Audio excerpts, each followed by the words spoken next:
No Opção Saúde de hoje você vai saber sobre duas atividades físicas aeróbicas, a natação e a caminhada. Conheça as indicações e os benefícios dessas práticas. É agora, no Opção Saúde.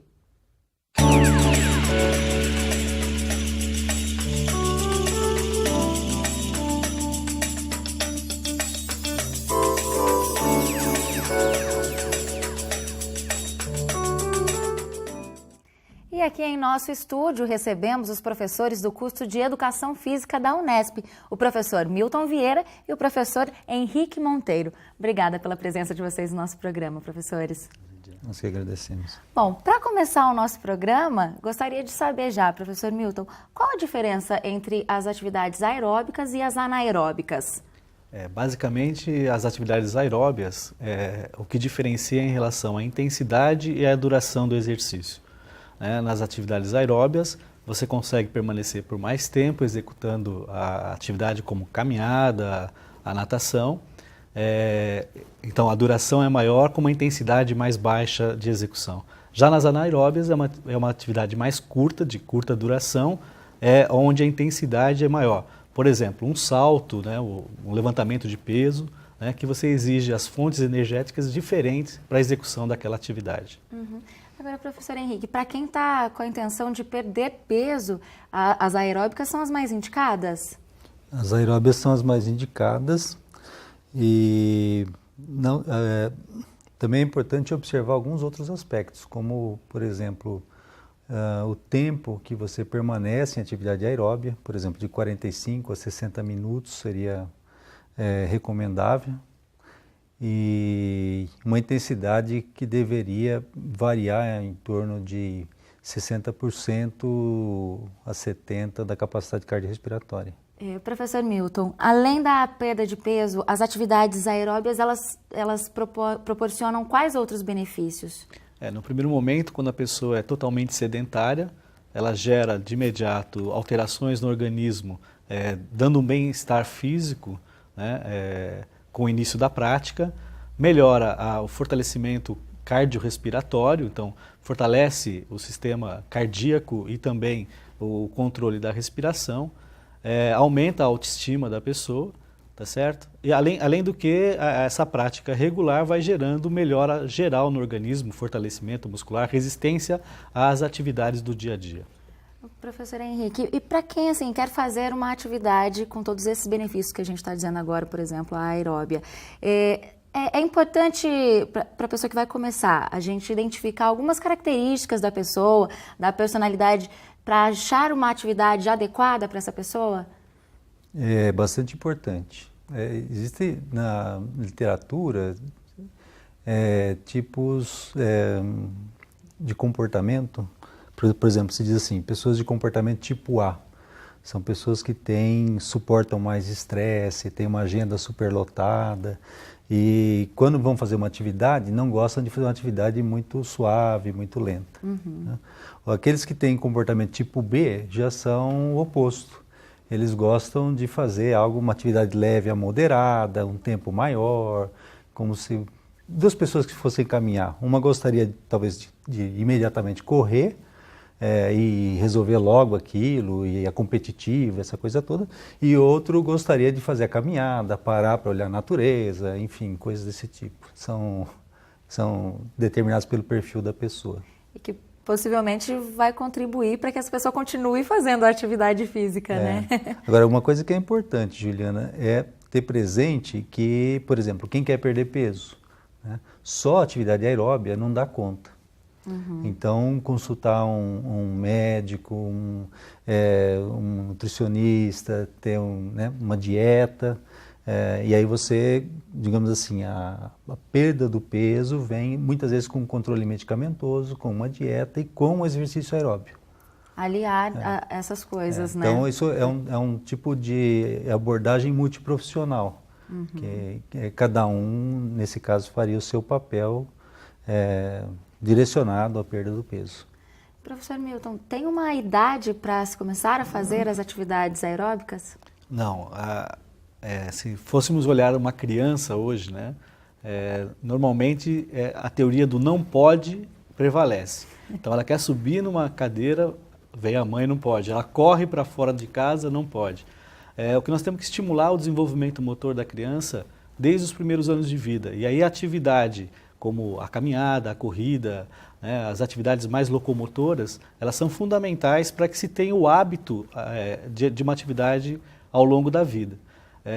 Um dos problemas que nós temos hoje é o aumento da obesidade infantil. Né? E como um professor colocou muito bem, além do controle de ingestão, né, de alimentação, você tem que ter uma vida ativa em relação às crianças. Então, principalmente na fase escolar, com a inclusão das atividades, né, na aula de educação física e fora da escola, ter uma vida saudável hoje é colocar as crianças em atividade. E o que prevalece são as atividades com baixa intensidade e mais prolongadamente, como a gente já descreveu na atividade aeróbica.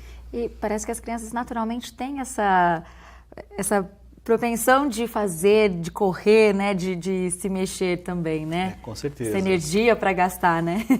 É só observar hoje, você vai a um shopping, uma família que tem uma criança, né, sentam para comer alguma coisa, a criança fica rodando em volta da mesa, e se a gente fosse ali computar o quanto ela está se locomovendo, né, já estaria fazendo um bom exercício aeróbico. Com certeza. Como escolher o esporte mais adequado para o seu filho, para sua filha? Tem alguns aspectos a ser levado em consideração. A questão comportamental que o professor colocou em relação à pessoa adulta também tem pela criança, né? O que é mais indicado hoje, por exemplo, seria a natação para a criança. Todos os pais, desde cedo, indicam, né, colocam a criança. A menina no balé, né, o judô, né? O que a gente considera importante seriam as habilidades mais naturais, onde ainda a sobrecarga não prevalece em relação à criança numa fase de crescimento e desenvolvimento. Portanto, não se teria uma indicação única. Acho que vai depender muito do contexto que a criança vive, né? Mas basicamente respeitando as características de desenvolvimento que ela apresenta em determinada faixa etária. Legal. E no próximo bloco nós vamos falar sobre a caminhada. O Opção Saúde volta já.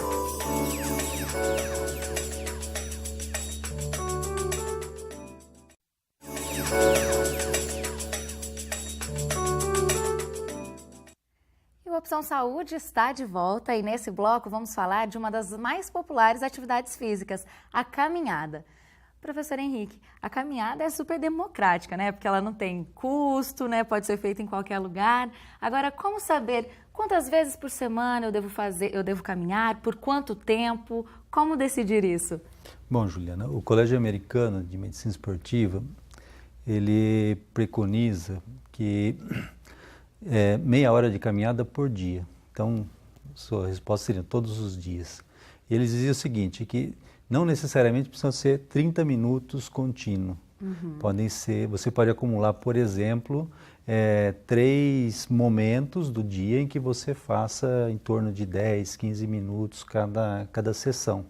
Seria algo ideal, por exemplo, para você obter benefícios cardiovasculares, prevenir uma doença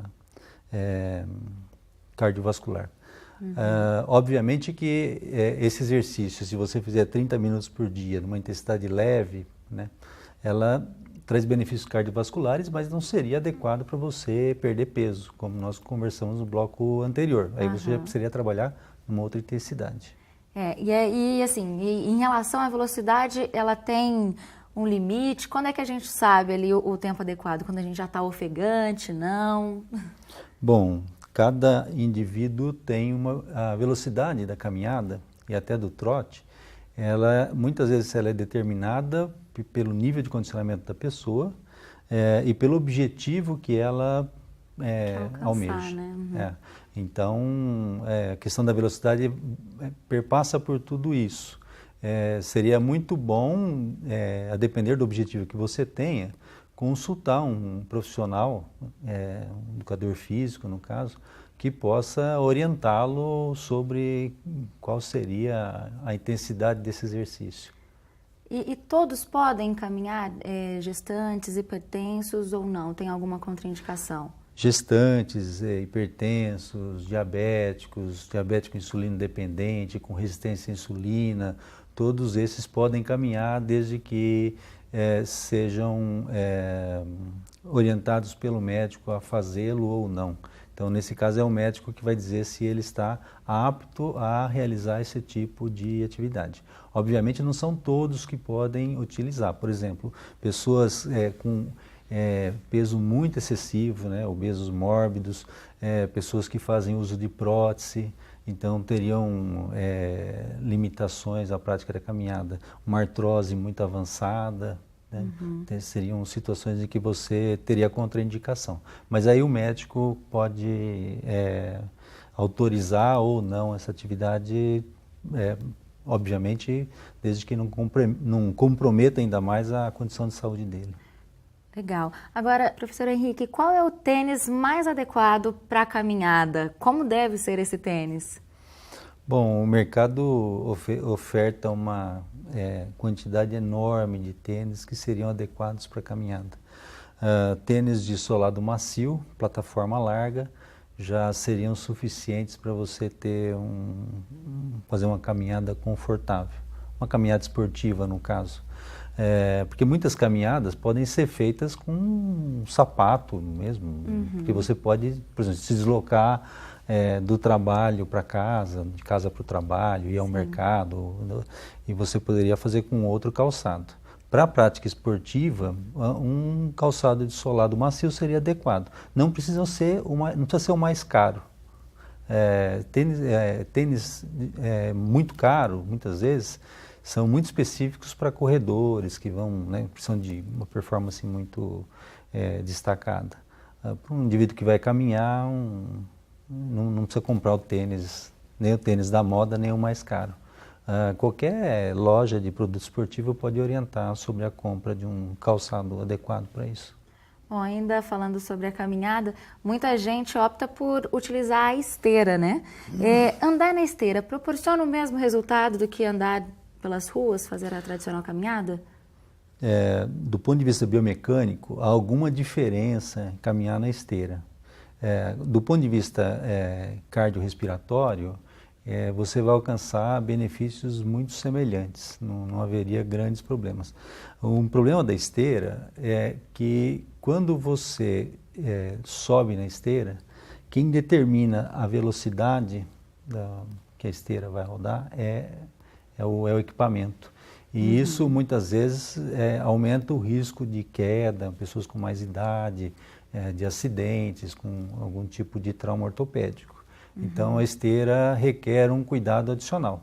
O que também acontece com quem vai caminhar na rua, né? Um calçamento irregular, um risco de tropeçar. Então também exige esse cuidado. A esteira é um pouco mais perigosa no sentido de que ela não para. Se você quiser parar, ela te joga para trás. Toda esteira não pode estar voltada para a parede. Então, porque você precisa ter uns 2 ou 3 metros recuada da parede, porque se a esteira te projetar, você cai fora.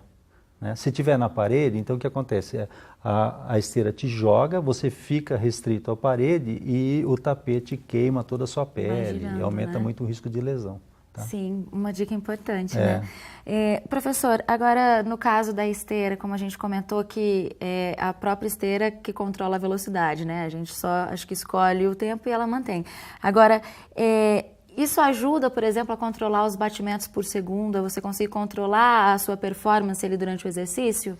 Os monitores de frequência cardíaca das esteiras dificilmente funcionam a contento.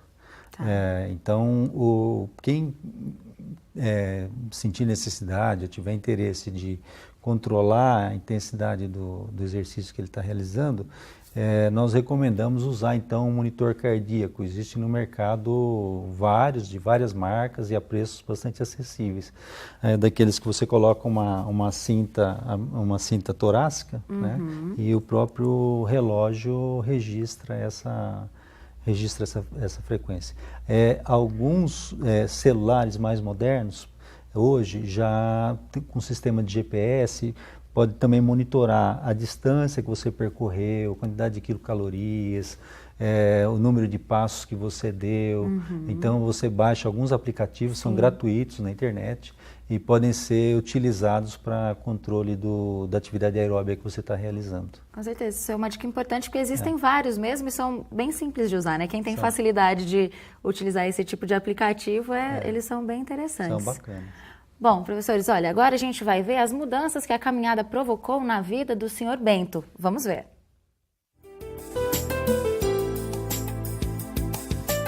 Há mais de 20 anos eu pratico a caminhada, né, e faço essa atividade porque ela, além de beneficiar totalmente o corpo e o estado físico, a mente também, ela melhora a autoestima e também favorece em algumas outras partes do corpo. Não tem colesterol, não tem triglicéridos, não tem diabetes, nada de doença que influi no meu controle. Eu não pretendo parar nunca, a não ser que eu amanhã depois não tiver mais condições de andar. Eu tenho certeza que acompanhando cotidianamente essa atividade que eu faço, eu devo chegar muito longe com muita saúde e aconselho a todos aqueles que forem começar de hoje a praticar, aqueles que já praticam, continuem. E aqueles que não praticam ainda, copiem essa ideia e pode ter certeza que a caminhada vai trazer muito benefício para essa pessoa que vai fazer atividade. É um ótimo exemplo aí do Sr. Bento, né? E no próximo bloco, as atividades físicas na água. Não perca o Opção Saúde, volta já.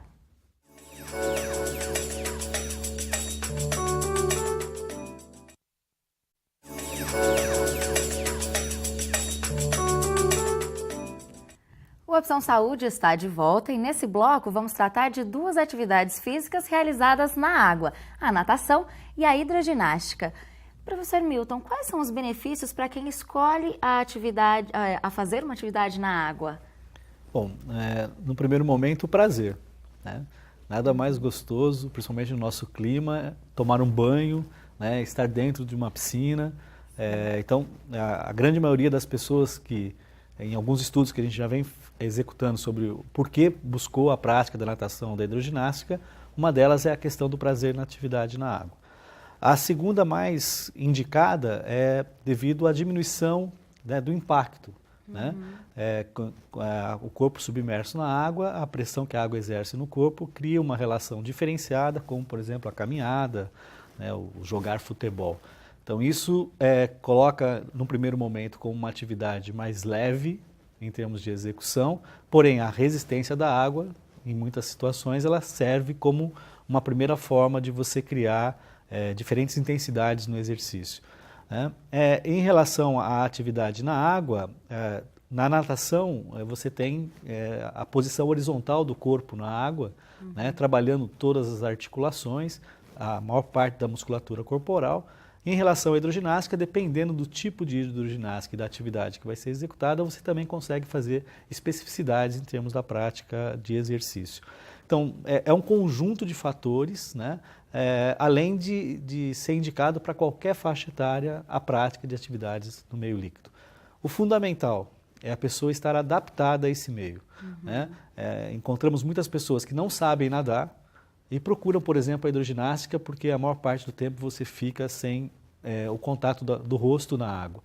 Porém, um deslize, né, uma mudança de postura dentro da água pode gerar um escorregão e a pessoa vir a ter o contato do rosto com a água, e isso pode criar medo, traumas, né? Susto, né? E que isso gera a deixar de praticar uma atividade tão prazerosa como hidroginástica e natação.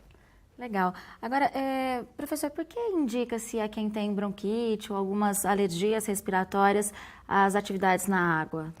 Basicamente pelo fortalecimento da capacidade respiratória. Né?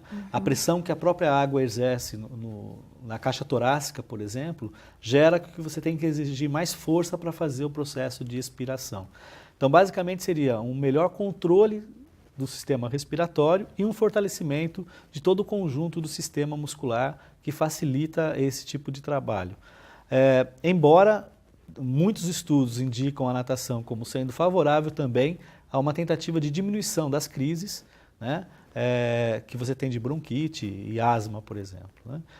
Por outro lado, se diz que a ginástica respiratória fora do meio líquido, associado à prática da natação, seria o mais indicado hoje para tratamento de problemas respiratórios. Bom, legal.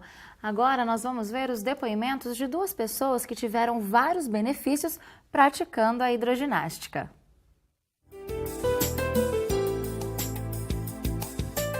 escolhi fazer o esporte na água devido a um problema físico.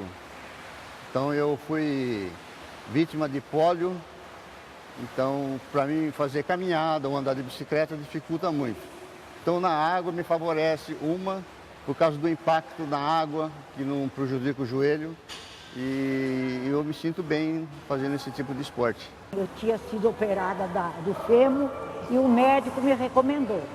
Então eu achei que eu vim e gostei, já faz anos que eu estou aqui. Eu estava numa época que estava difícil até de me cortar a unha do pé. O corpo não envergava mais, eu estava sentindo que eu estava endurecendo. Então eu estava ficando rígido. E com isso, com o esporte, a minha mobilidade voltou. Eu sou disposta, eu trabalho o dia todo, faço serviço às vezes da minha casa, eu costuro o dia inteiro e me sinto bem, graças a Deus. A pessoa se sente mais saudável, se sente mais com ânimo de enfrentar o cotidiano. Eu estou dando um conselho que as pessoas façam exercício. Que com a minha idade que eu tenho, para mim eu me sinto bem, eu trabalho o dia todo, eu me sinto bem. Faz muito bem para a saúde o exercício, filha. Bom, professor Milton, muitas vantagens aí, o pessoal mandando ver, né? Bom, agora a gente tem a sensação, quando a gente faz as atividades na água, a gente tem a sensação de que não cansa muito, não transpira tanto. As atividades como natação e hidroginástica, elas também são recomendadas, aconselhadas para quem quer perder peso? Sim, a questão da transpiração que você colocou, nós temos que entender um pouquinho a dinâmica da regulação térmica do nosso corpo, né? Basicamente, nós estamos aí com 36,5, 37 de temperatura corporal e a maioria das piscinas estão por volta, piscinas externas em torno de 26 e 27 graus, piscinas cobertas em torno de 29 e 30. Então, há um primeiro choque térmico já em termos de baixar a temperatura corporal no início da prática. Embora, com a intensidade do exercício, você também eleva e piscinas muito aquecidas, elas não são muito indicadas para uma atividade com muita intensidade, né? A questão de diminuição do cansaço em relação a essa atividade tem a ver com a questão da pressão e da postura corporal que o meio líquido cria, né, em relação à posição em pé, por exemplo, né? Você facilita alguns tipos de movimentos, como a gente viu na colocação do senhor, né? Embora ele tenha um comprometimento de membros inferiores, a própria água, a própria dinâmica da água gera uma boa flutuação e ele consegue ter uma certa liberdade em termos de movimento. Então nós vamos conhecer o Marcelo, que teve sua rinite alérgica bastante melhorada com as aulas de natação. Roda o VT.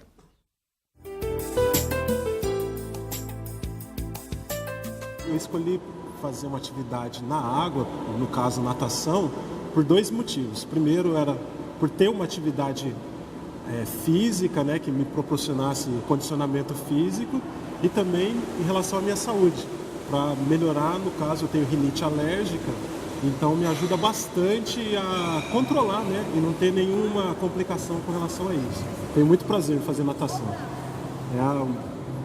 Fico contando os dias para chegar ao dia da aula da natação. Professor, e é necessário procurar uma orientação médica para iniciar uma atividade na água? Essa orientação médica ela deve prevalecer em qualquer tipo de esporte, em qualquer tipo de atividade. Principalmente quando você coloca uma pessoa que você não conhece, né, a executar um tipo de atividade normalmente que ela não executa no dia a dia, você gera uma intensidade, gera um esforço que pode causar algum tipo de problema. Obviamente, se nós estamos falando de uma caminhada simples ou de uma prática de natação em um curto espaço de tempo, dificilmente cria-se algum tipo de problema sério de saúde. Mas a orientação médica ela é fundamental, tanto para o profissional que vai estar instruindo a atividade, né, como também para deixar tranquila a pessoa que vai procurar a atividade. No caso da natação, se busca muito a orientação médica em relação à parte dermatológica, né? Algum problema de pele, alguma coisa que possa estar sendo transmitida ou cause algum prejuízo maior à pessoa. Mas uma avaliação cardiorrespiratória, né, é fundamental para iniciar qualquer trabalho de atividade. E na água não é diferente. Sim, bom, quero muito agradecer aqui a presença de vocês, professores, professor Milton Vieira, professor Henrique Monteiro. Foi um prazer recebê-los aqui no nosso programa. Obrigada, viu? Obrigado pelo espaço. Bom, o Opção Saúde fica por aqui, mas continua nas redes sociais. Então envie sugestões de temas e assista aos programas já exibidos. É simples, é só acessar o nosso site www.tv.nesp.br/Opção Saúde. Eu te espero no próximo programa. Até lá!